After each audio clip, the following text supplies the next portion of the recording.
I believe, based on what we've seen from the insurance carriers themselves and the forensics investigations on the claims that have been submitted to them, the root causes for the ransomware losses have been caused by lack of access management controls, not really having institutional control of their information, not knowing what they have, where it flows, and then arbitrarily applying security controls to protect what they think they know, but not really knowing what they should be protecting, leaves gaps where the bad actors are literally able to exploit those vulnerabilities and then dispatch their ransomware attacks in a well-planned, executed attack. Generally, what we've seen as well is that the bad actor is inside the network for about 7 months before detection and or the actual attack.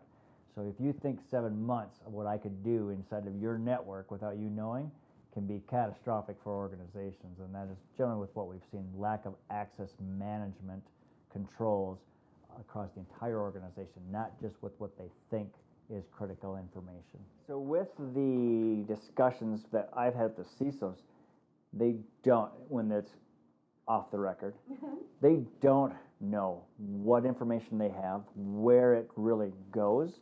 They have a good understanding of what it is, but they don't have a data map. And that data map, then based on the classification policies with what the characteristics of that data is, if it's business sensitive, if it's personally identifiable information, then applying the appropriate, adequate controls to protect that data, they don't have that. They don't know that. They're just doing basically with what they think they know, but there's a gap, and that gap is with what's being exploited. So they're spending millions of dollars arbitrarily throwing a dart at this is what I think is the most effective control for this, but they're missing other pieces, and those other pieces are what's being exploited on a day-to-day basis. So it's really having a good understanding of what information you have and where it flows, and then being able to overlay the appropriate controls to protect all of it, not just what they think they know. So validating that, I'll say the resources and funding for those models. Does that make sense?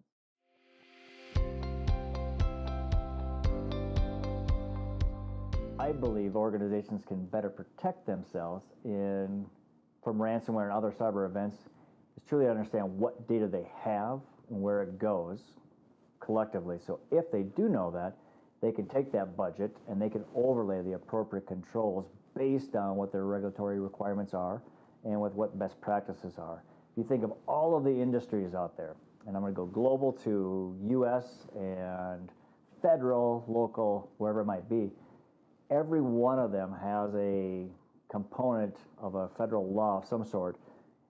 It's HIPAA, if it's PCI, sorry, if it's whatever it is, of understanding what data you have, where it goes, and the information life cycle throughout creation to retention and then destruction.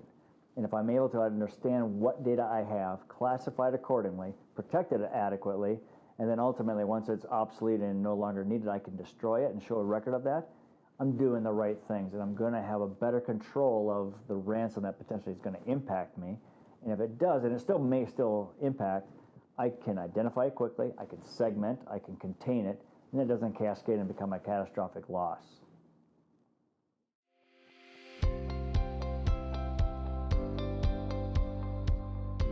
I do in the short term because I believe it's going to be relevant. No, not to say that nobody's addressing it per se, but there's so much opportunity for clients and organizations to really get a handle of that data and protecting it. It's going to take years for all the organizations to really shore up that gap of lack of controls or lack of knowledge of what they should be protecting.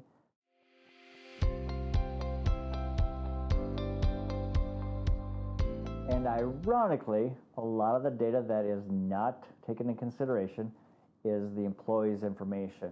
A lot of it's on applications for open positions, applicants' information, retirees, beneficiaries' information. If you think of me and if I outline all of my, for my hiring process, all the information I'm sharing, there's multiple vendors that are being included in that application process. The website that the application of the job description is posted on, who I apply through, if it's Indeed, that's just an example, or wherever it goes, then parsed and if it goes through other channels before it actually gets to an HR person, then what they do with that information, and then ultimately, potentially, if I am offered a position, I'm going to go give my DNA to some lab for either blood or urine test or whatever it might be, and now that information is being collected and stored somewhere else outside of the company.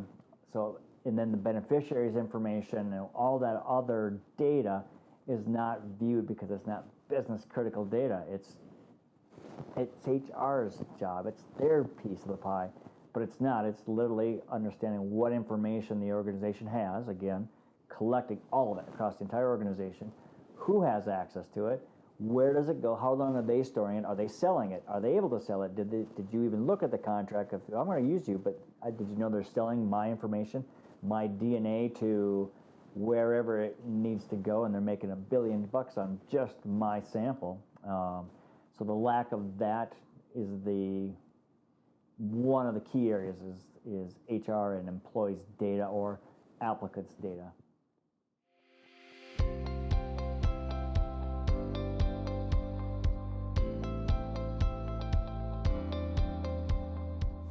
Depending on the breach reports or incident reports you see from Pokemon or Verizon and stuff, humans are still on the top 3 list. It could be vendors, it could be malicious malware, whatever it is, but humans are definitely on the top 3 list. And within that, it's literally just the culture. If you think of the older generation, myself included, we're not necessarily all as technical savvy, and we have the same password. They're utilizing the same password for every application. They have the same email, the same username, and everything else, so it's fairly simple. They haven't implemented a multi-factor authentication piece on their own Gmail account, if you will. Their banks probably have, and they have a PIN, or they have it saved and used later on their laptops or their desktops, and you log into, I'll just use chase.com, and click here, here's your username, click that, password save, yes, click that, remember me, yes, and hit enter. So if I was able to compromise that system, I can go on to all of the old websites that they've gone into, and if it's a financial institution or whatever else, I can click all those saved pieces and literally just get in access and do whatever I want to do on their own home computers. Same thing at the office. If they don't have multi-factor authentication enabled, I can replicate, duplicate, and emulate somebody and do all kinds of bad things without anybody even knowing, because I'm actually being somebody else at that point in time. So it is about awareness with what you're doing, why you're doing it. Ease, yes, I get it. Remember me, yes. Nobody's going to hack me and such as that. But all of those types of practices should be incorporated in their security awareness programs, their annual education programs, and continuing to expand on what they did last year, not just doing, I got to check the block with this training. Literally make it comprehensive, make it so that the individuals can personify with it, take it home and use it at home, because if they are, I believe there's a study that the privacy security group, what the name is it? It's escaping me right now, but they did a study on it. If your training at your organization can be utilized, leveraged at home, they're going to reinforce that at home themselves, and they'll actually come back to work and do it the same way, the way you want them to do, which again is the first line of defense for protecting the entire organization.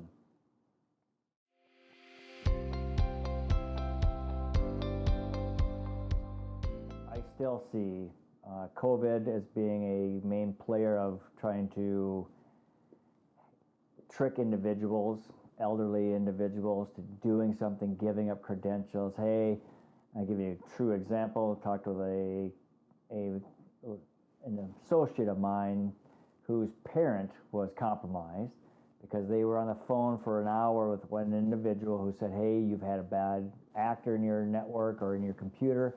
They've got all your information, and I'd love to help you. Can you give me your credentials so I can go in and do something? They basically duped them on it, and they were using COVID as part of the component, and they were compromised.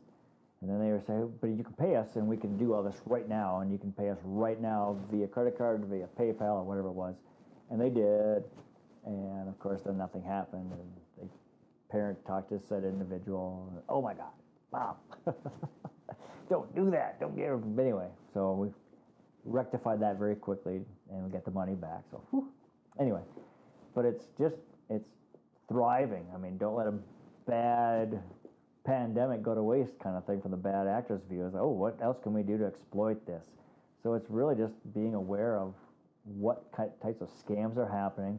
I believe the trends are going to continue on with it, especially with concerns of other, Afghanistan, other political pieces and geographical risks that are happening are going to impact us here in the United States, and it's going to be used against us in some form or fashion. That's just Tim talking. And I believe that anything that we have access to is going to be used against each individual to be exploited and potentially exploited. And individuals who are not aware of the situation are probably going to fall victim to it, and it's just going to cause havoc. And where identity theft comes into play, fraudulent credit card transactions, and so forth. And this is where I love you guys, because you guys have this perfect product that I can just say, you should have this, because I have it, and I know it works, because I got this, and this is why you should have it, kind of thing.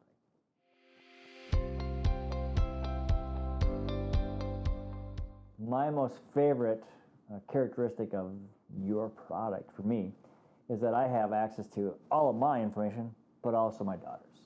Not access to hers, but a protecting of her data. And I have seen multiple incidents where somebody has tried to compromise her information, and that just triggers, well, how did you get it? Who are you? I'm going to find you. I'm going to be the Taken movie guy. I have skills, and I will find you, kind of thing. And then the dad alert comes on, and the background of my background comes into play, like, oh, got you. I'm going to find you. But it's literally just being able to expand not just my protection, but protecting my daughter. Being at her age, knowing that nobody should have her information. I've extended it to my parents as well, so then, yeah, and utilizing, protecting them from themselves, because again, they'll be duped. I'm not there. Luckily, a story, I was at my mom and dad's place, and my mom got called by somebody, Amazon, hey, something's happening, can I get, and my mom literally said, well, hold on 1 second. My son's here, and he's a privacy security guy. Let me talk to him, click. And I said, Mom, anybody who calls you ever again, anybody, unless it's me, if they call you and they say, hey, there's an issue, you just tell them, hey, I'm going to give you the phone to my son, he's this, and I guarantee you they will all click.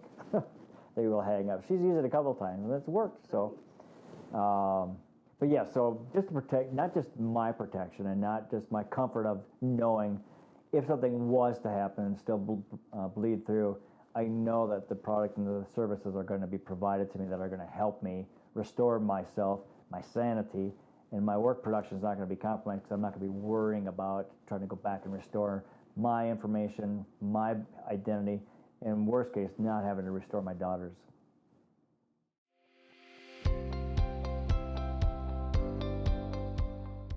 I think organizations can really make an impact on the communities that they work in or their employees work in. It's just educating them, not just them themselves on with what they need from the business view of best practices, but empowering them at home, helping inform them on with what they should be doing, best practices at home, how to protect home computers, laptops, mobile devices, iPads, phones, whatever it might be, for the family, for their entire life, and be able to incorporate that then into their daily lives. Educate the community, have a complete community town hall type discussion where you can, hey, these are the top 10 things. I work with ISC Squared as well out of Florida, and I'm part of their secure online program and helping educate schools and so forth. Garfield is the main character, if you will, and Odie and such, but literally going to talk to schools, elementary students, high school students.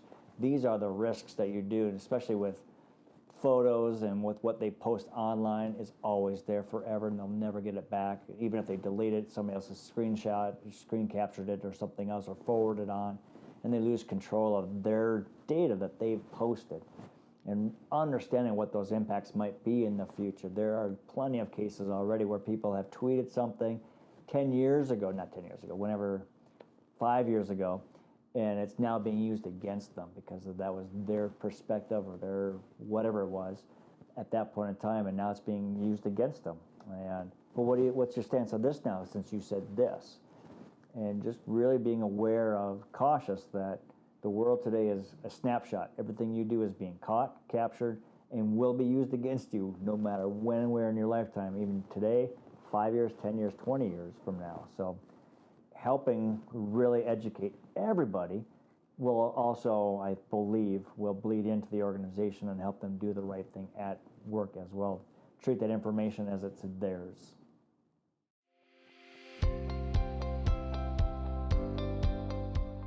I think the best way to advocate is to be a consumer themselves first and foremost, because then they learn the values of it, the benefits themselves, and then they can truly, passionately, and energetically share, hey, did you know that this solution's here for this particular risk? I would highly recommend it, not only just because we have this partnership with these guys, I use it myself, and it does this, and now it's become personal. Now it's a part of what I do for my sanity and my protection at home. And I think it's an easier sell to anybody at that point in time. It's not even a sell, it's just, I'm communicating, I'm going to share you with what I'm being humble and humility to the point of, I know I'm at risk and I want to make sure that I'm protected, and this is what I've done. It may be a good solution for you to take into consideration for in an enterprise-wide employee benefit program.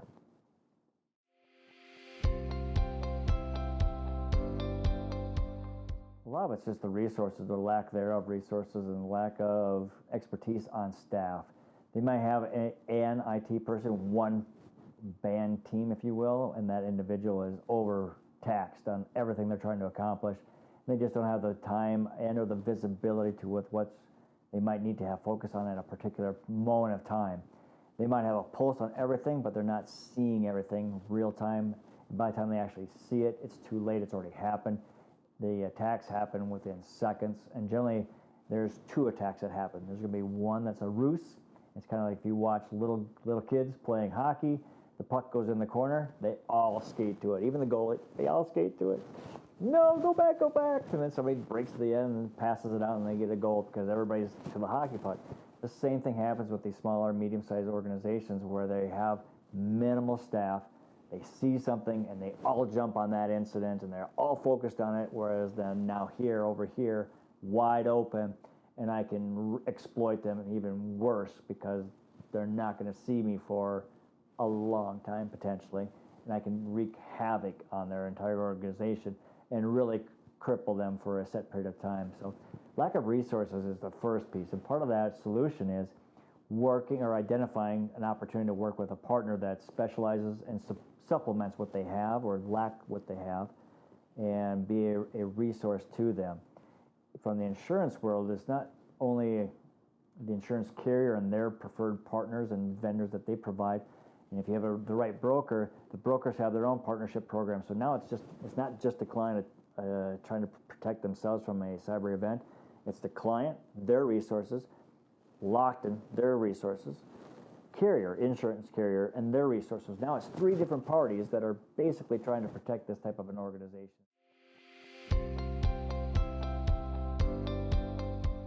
I think the small and medium-sized can protect themselves by truly just taking a step back. What do they have today? What controls do they have? Do a gap assessment. Understand what their risk areas are. It's not a personal assessment on anybody's jobs descriptions or responsibilities to them. It's doing the due diligence first and foremost with what they need to do. What aren't we doing? What do we have gaps? And start procuring those types of services, and then working with partners that can help them offset those and help low-hanging fruit implementations, helping strategize, and then overlay other potentially complementary services to supplement those and improve their overall risk posture while reducing the overall risk exposures, which is going to keep them afloat at least and become more resilient. So no matter what type of budget you have, you're going to have a cyber event. It's going to happen. It's going to cause an interruption. But as long as you can identify it and you can contain it, you're going to be resilient to those events, and you're going to continue operating even though you have a disruption. It's not going to shut your door.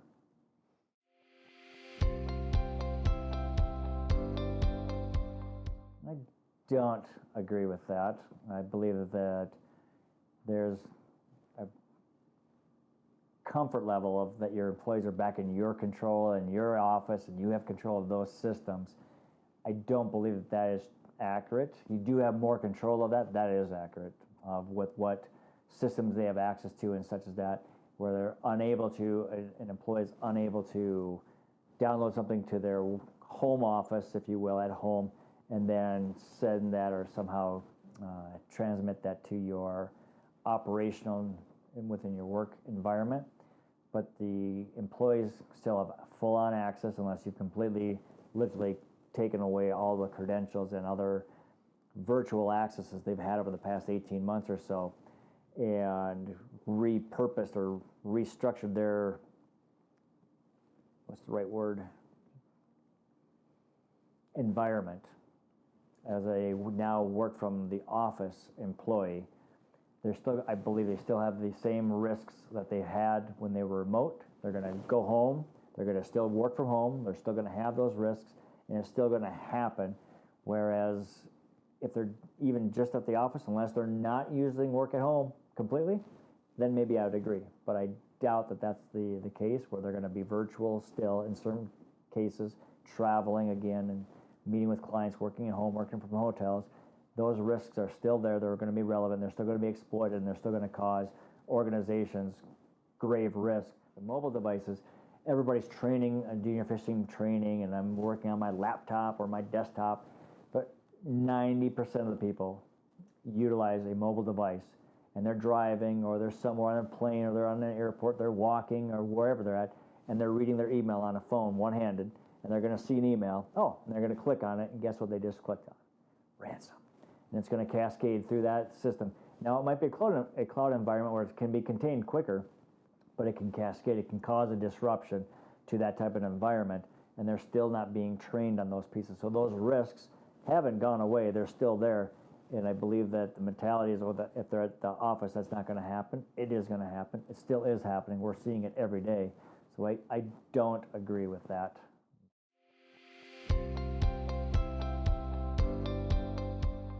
Retrain everybody, literally, very cautiously, but if you're bringing in people in waves, if you will, we're going to bring in 10 or 20 different people at a set period of time, training them, retraining them, re-emphasize what has happened over the past 18 months. There's so many cases as already of what wasn't in place.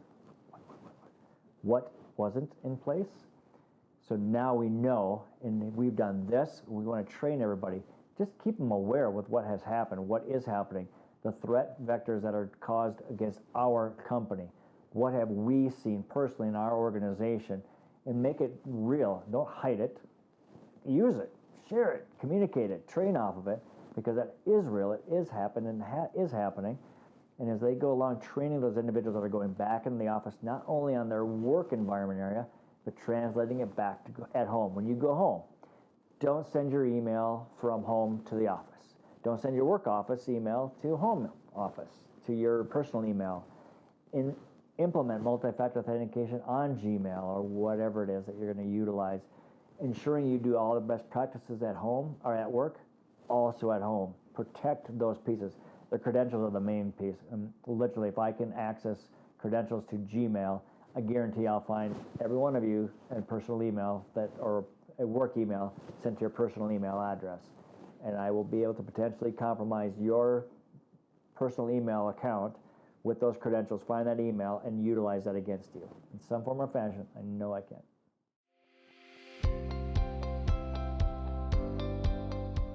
Generally, security is always viewed as the no group, and we're compromising efficiencies and effectiveness because we're making somebody do extra steps, and they don't realize what we're trying to do. But a lot of that's just because of the architectural design. The security and the privacy were not incorporated. It's basically being slapped on, and it causes those extra steps to be taken. So as if organizations start moving forward to new technologies, if you have end-of-life software, end-of-life systems, as you get ready to migrate from the old and sunset that system to a new system, design the security into it already, incorporate it in the design conceptually and then physically, so that when the users actually get it, it's a part of the overall training. Here's our new system. This is what it does for you. and leave it at that, but all the security is already in place. It's already embedded. It's basically privacy and security by default. It's there. And then if they need to open something up or they need access to something different, they can request it and then you can procure that and remove it. But generally you're starting out more stringent first and foremost. And as they go through the training, they'll understand what they need to do to open the doors a little bit further. As long as there's a business justification and reason for that, then I think that's the best way to do it, because it's not just security coming in after the fact and now we're the persona, oh, we're going to change how you're going to do anything. It might be one thing, but if it's transparent to them and it's already built in and they don't know that security's already done this, it's not going to have the same wrath, if you will. And usually it's, oh, okay, I got it. And it's just that simple. It's a very simple transition. Cultural change is easy in that component if they're not being told, oh, well, security is doing this. The moment that's said, everything is lost because that will cascade faster than anything. Oh, security is stopping us. We can't do this. We have to add this. But if you just roll it out, here it is, and it's already got MFA enabled, it's already got all these other things, and you walk through the appropriate training for everything that you've incorporated, it's part of the product. That's all that the users generally view it as, and I think that's the best way to address that versus the retrofitting of it.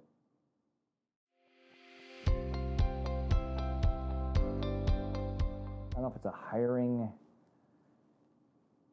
frenzy, but individuals have more power. They literally have, they can demand more from clients, and they're asking for more. They're looking for more in protection of their information, more benefits and everything else.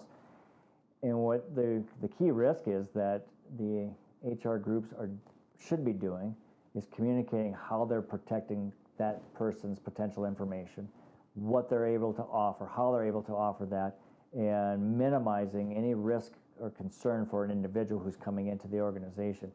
Not only does that translate to a potential employee, that word of mouth is going to cascade very quickly. Hey, did you know that they're doing this? This is pretty cool. This is pretty awesome. But it also, those practices that are behind the scene are also happening. The best practices are being implemented where then the HR group can actually say, hey, this is what we're doing. Overall, that encompasses a culture that's security driven and open to security, protection of data, protection of information. And I think that's going to be where the differentiators are for, if I'm an individual who is looking for a position, I'm looking for that type of an organization to go to. I think that's going to be an easy sell for the organization. Hey, we do this. You get this kind of thing. Talk about a marketing ploy. I think that's a win-win, especially in my world of cybersecurity professionals being in dire need for every organization. You're looking for those types of people that are going to look for that.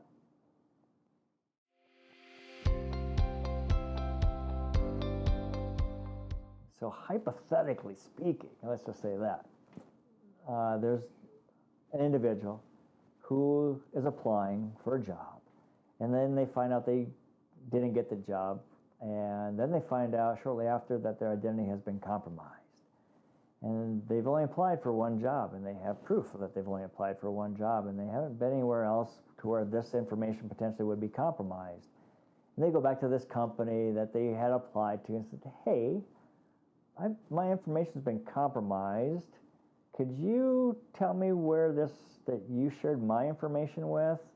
And then crickets, and then Attorney General is contacted by said individual, who then the AG group reaches out to this company, does a little investigation, and finds out they don't have any controls in place, and the burden of proof is truly on the organization that has been accused, if you will. Allegations have been lobbied against them that they have lack of control of their information, and they don't know where this information has been. And this individual is on a rampage because A, they wanted to really work there, they didn't get hired, and this literally happened, and then they decided, you know what, I'm going to make you an example for not hiring me, and you compromise my information. I'm going to take this as far as I possibly can. And this individual literally, hypothetically, probably walked out of the situation much more financially prepared in life than he would have or she would have in 10 years working at that institution.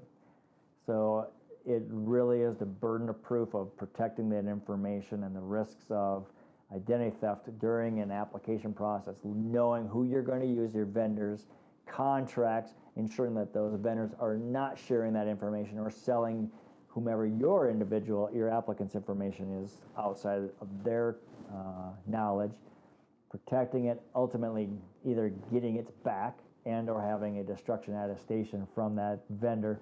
Hey, so-and-so's information has been destroyed, and now I have an attestation that I'm going to keep because who knows what's going to happen in the future. If you think of retention laws, state of Massachusetts, I believe, can lobby a $50,000 fine for every record that is retained over the set period of time.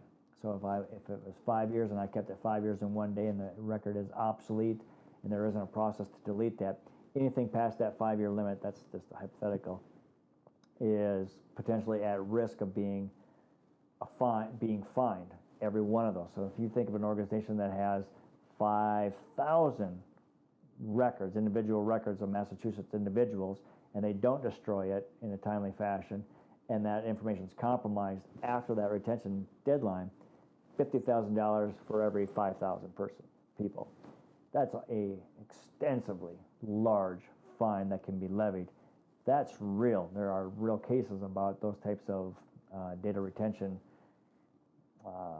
fines being levied. So it's understanding what you have, where are you storing it, how long are you retaining it, and destroy it. Get rid of it. There's no reason to keep it. But that is causing mass concern, especially now with how many, if you think of what 2017 was for data privacy laws in the U.S. to with where they're at today and proposed for 2022, I mean, there's a new chart on IEPP that shows like 5 to 20, 10, 15 to 20 to 25, 30. I mean, it's going to be all 50 states are going to have a data privacy protection law. Not just notification, not just breach notification, but laws, which is going to incorporate retention of information. How long do you need it? How long are you going to keep it? How long are you going to, or when are you going to delete and destroy that data? And these organizations are going to suffer the wrath because there are going to be, Tim's personal opinion, people in those positions that are going to be moving up in the political chain that are going to say, hey, I protected how many constituents on their information by going after this company because they weren't protecting your data. And I think that will be a true story in the very near future.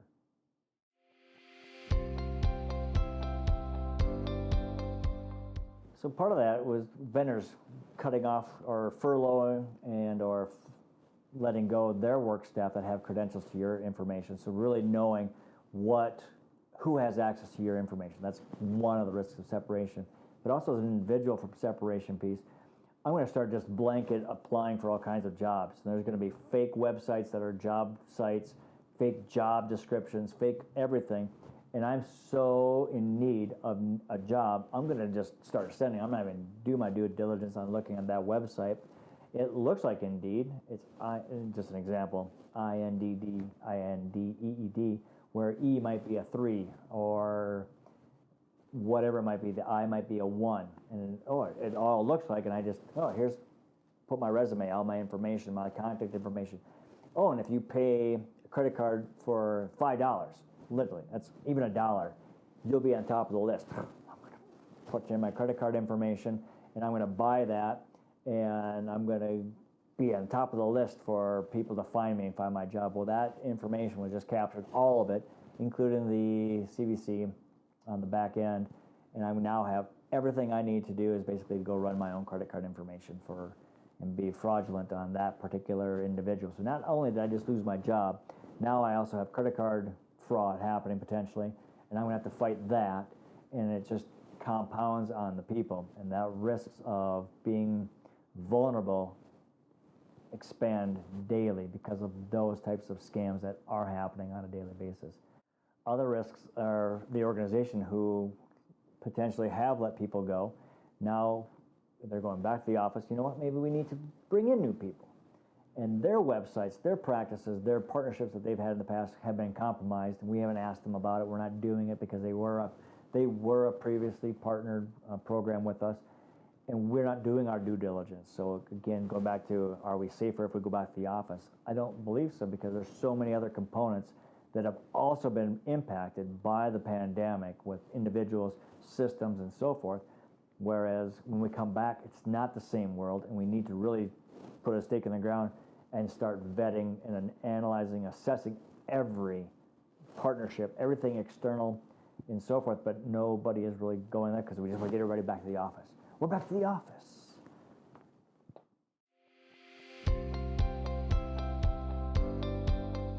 A solution for when companies and organizations decide they're going to have to lay off individuals, furlough them. I think a good practice should be that they help protect those individuals. Let them know that there are scams that are happening. So when you do start to start looking for additional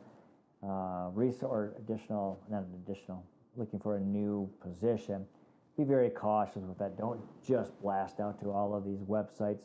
Make sure it's the right, credible, protected website. They'll all have the security lock on the website. Validate that you see that.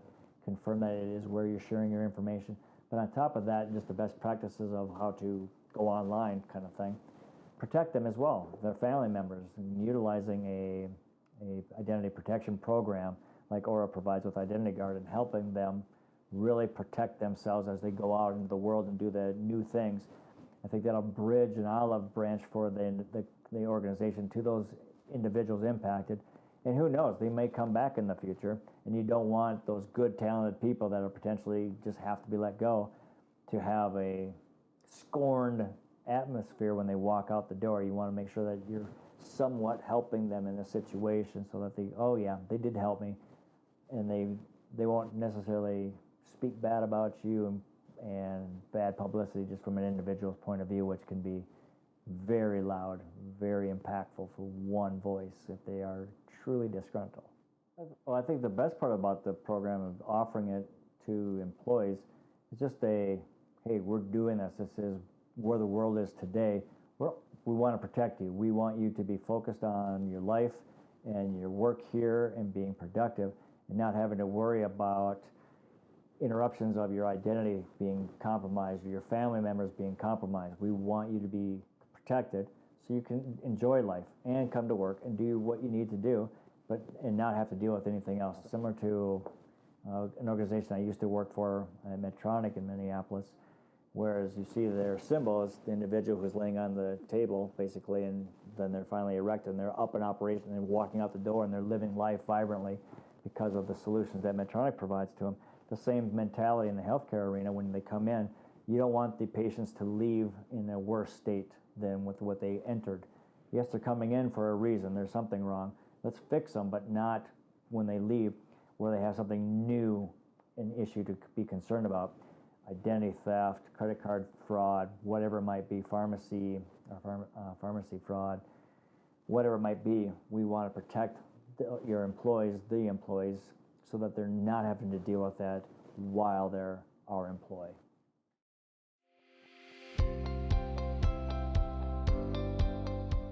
Well, I know there's a metric that we have from the Privacy Made Positive example of what it costs and the time frame that an individual is out of pocket because their identity has been compromised or a family member's identity has been compromised.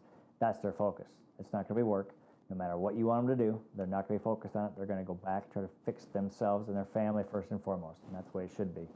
So proactively helping them, protect them from that is a great metric to show, hey, we haven't had any individual employees lose any production time for having to deal with a identity theft, credit card, whatever it might be, incident, because we've provided this product, and it's been able to help protect them proactively and alert them to, hey, something's happening, you might want to take this in consideration, and they haven't been compromised, and we've had them working, whatever that time frame is, where we haven't had any, hey, I'm going to be sick, I'm out of the office, whatever type of thing, excuse, because they're not having to deal with that. They are protected, and the company can feel comfortable that their employees are not going to have to be dealing with that issue, and that their workforce will be working.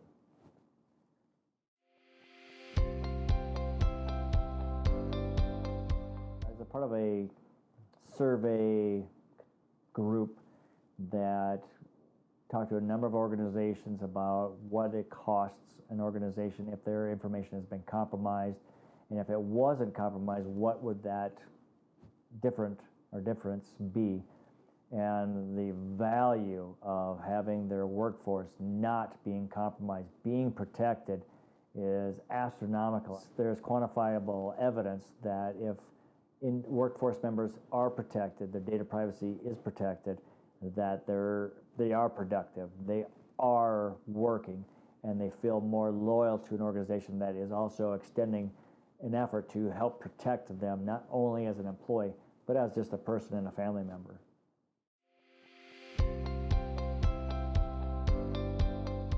From a client's view, I haven't seen a true ROI calculation.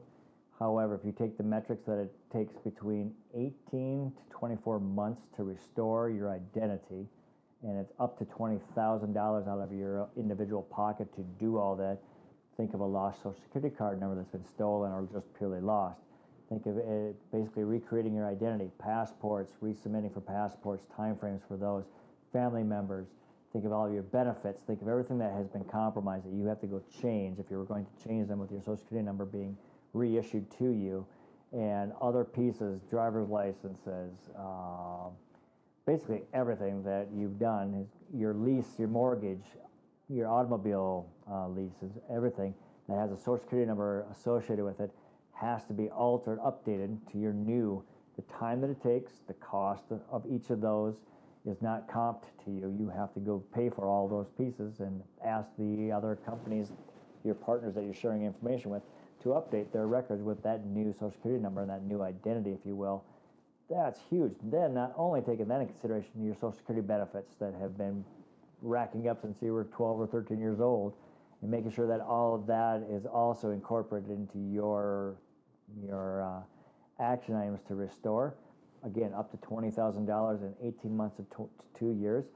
Those numbers are easy to calculate what it would cost if your employees were compromised, how long it's going to take them away from your work to do what they need to do. Because guess what? Every one of those organizations I just talked about, the DMV, the passport places, the wherever you're going to get your picture, the post offices, they have set hours, and guess what those hours are? The same time frame you're in the work hour time frame. Those individuals will not be at work. They will be doing what they need to do to get their life back under control, not at work. And that, I think, is fairly easy to quantify.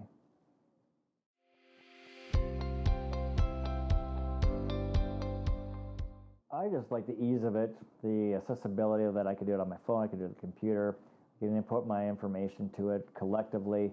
I could see with where it was going, how it was being protected, and then I could add on my family members and so forth.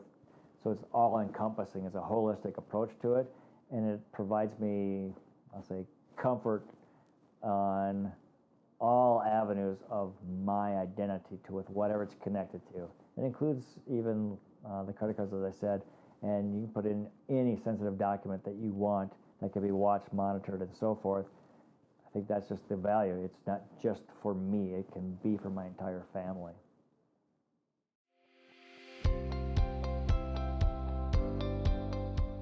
A lot of our clients are financial institutions, and they have the red flags rule that basically, it does. It explicitly states you have to provide identity protection, but also restoration. And I believe you have a restoration service available as well. And that's huge, because now a financial institution can use that. Hey, we have this solution, and it has everything that they need to have to offer to their clientele as well, and into their employees, and again, proactively protecting them. And in case something does still happen, they have the service that's going to help them restore. So that 18 months is now going to be maybe a week, 2 weeks max, hopefully, and they're back in operations versus that elongated, tiring process of trying to restore your identity, spoken from a true experience.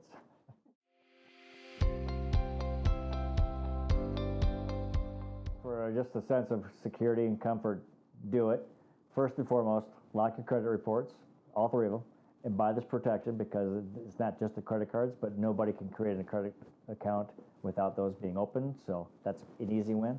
But this also provides you additional pieces: your driver's license, Social Security number, passports, other information that could be potentially compromised and reused, reduplicated in some form or fashion, and you're going to be protected. And if it does still happen, they're there to help you. They're going to help restore your data quickly, your identity, and it's going to minimize the impact. Highly recommend it.